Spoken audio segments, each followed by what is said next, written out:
voter ID motion passed through the Commons yesterday, paving the way for it to come into law. But what does it actually mean for you? Well, in short, if you don't fall into a certain bracket, then you won't be able to vote. In some countries, where elections could be rigged, this is a really good idea.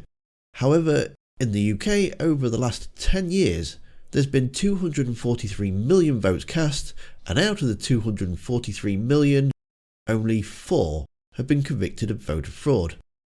So it's clear this isn't about stopping voter fraud, it's all about cutting down the number of people who can vote, and that's voting for a different party.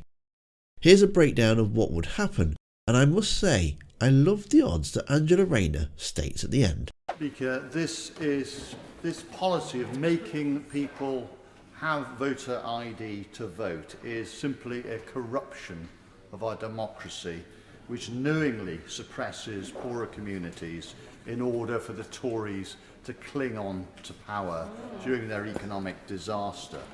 We know already that some 30% of people don't vote in general elections already. We know that of the 243 million votes cast in the last 10 years, as has been said, you've only had a handful of people who exercised fraud.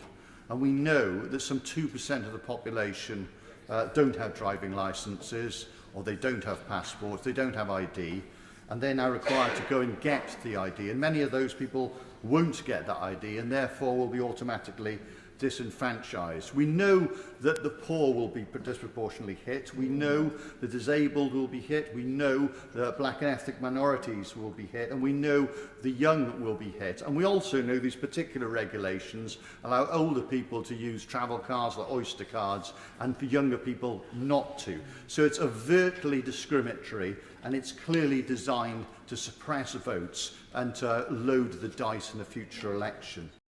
We've had a situation where the Conservatives are attacking democracy itself. They're attacking the right to peaceful protest. They're attacking now the right to vote by requiring a voter ID.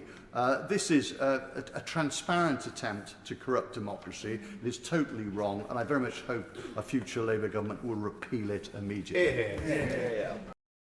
You're more likely to be hit by lightning 54 times than fall victim to voter personation fraud. Do you fall into one of these categories? Will it make voting harder for you?